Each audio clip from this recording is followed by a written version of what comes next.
Hi guys, welcome to this module on Microsoft Excel database functions. In cell H1 I have a DSUM function, and then below that dmin, DCOUNT and DAVERAGE.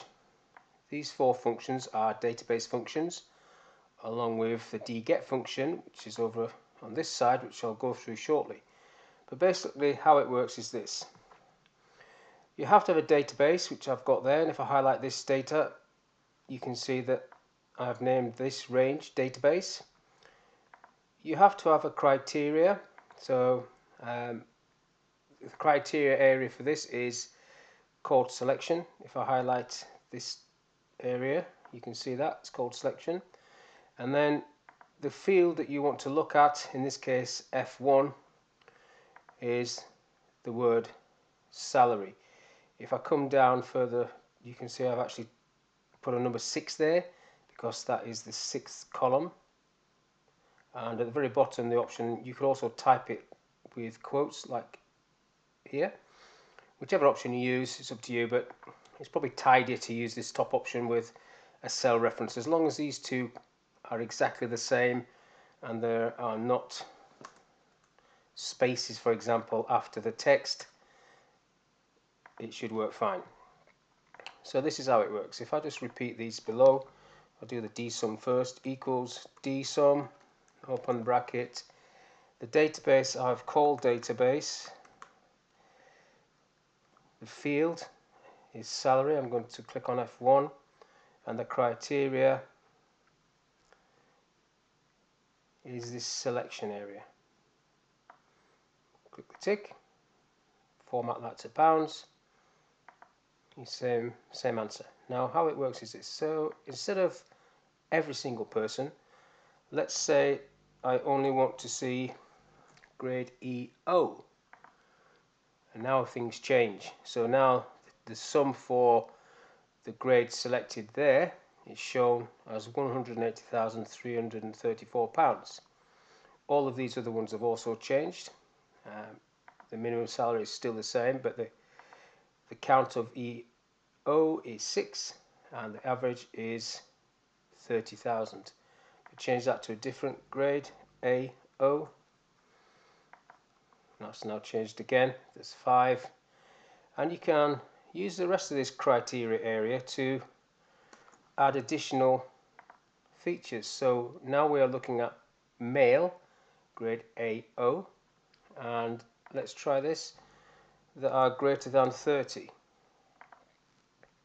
So according to my count, my DCOUNT, there are 2.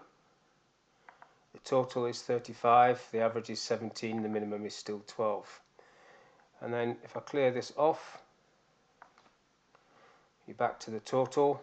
That's the DSUM. So if I do that again for the dmin, open the bracket, the database is called database. The field is still going to be the salary field, F1. And then the criteria is going to be this selection area at the top. And then if I tick that, that should be a duplicate, as you can see from above.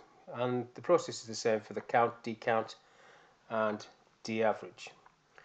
Now on the right here, I have got a dget function. So I'm selecting from a drop-down list different ID numbers, which are these numbers. This is a data validation list, and whichever number I pick, so it's a unique identifier, it's returning the section, the name, gender, grade and salary.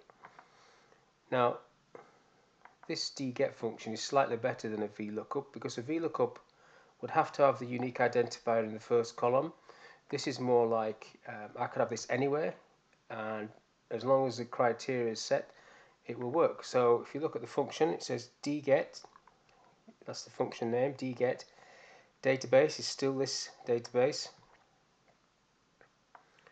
and then it's looking at L5. L5 is the word name, which is the same as the column on the database. And then it's looking at the selection area. Selection 1 is these two. So that's where it's getting its information from. That is why when I change this, all of these change as they would with a VLOOKUP, but so does this one. So this is where it would change. To achieve this without a dget function, you'd have to use index and match, which would work, but VLOOKUP would not work. You'd have to move the column, the ID column, from this second position to the first position, and then it would work. But let's just recreate this underneath. So first of all, if I highlight the title, just copy that down with the control key, and if I just copy the list, copy, paste, so I've got my drop down list, the same as before, and then we'll do the dget function. Before I do that, I'm just going to name these two, I'll just call it test for this example. So if I start by typing equals dget, open the bracket, the database is called database, the criteria is going to be name, and so the field is going to be name, and the criteria is going to be test. And then I can pull that across, format the last one to be salary, and then just copy and paste it for the section. So change the ID, the name and details all change. Now the reason that has worked is because the only dynamic part of this is the label, L8 in this case, and that moves on to M8. The fact that I've used names means that these are fixed and the database is also fixed. If I do that again, example 2, so I've got a small table called sales, and again I've called these two cells region, and I have a data validation list there where I can select an individual city, and then the sales and the company comes back for that selection. It's Canada, there's the sales for Canada. Same figure. So if I do that again underneath, again the key to this working is to copy exactly the labels, make sure there's no spaces after them. So sometimes when people type, I've found out that touch typists tend to do this, they do a little space at the end of words, that's going to throw this off. So you must make sure that the labels are exactly the same. So I'll copy my data validation down again, and then I'll type equals dget, open the bracket, the database is called sales in this one, the field is going to be the sales G4, and the criteria is going to be these two cells which I've not named, and then close the bracket and it gives you the answer. Now because I haven't named those, I would have to use dollar signs to fix that if I was going to copy and paste it there, so I'm just going to name this test 1 so I can use a name for this area, and then I can copy that, paste it there, and it gives me the company. So I select the country and it gives me the company and the sales. So in this case it's just returning this information. So that's a quick look at database functions. Database functions have been around a long time.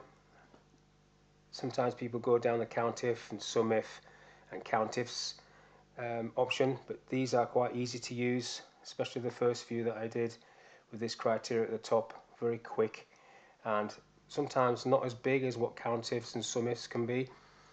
It's something to have a look at and think of, and thank you for your time for this little video.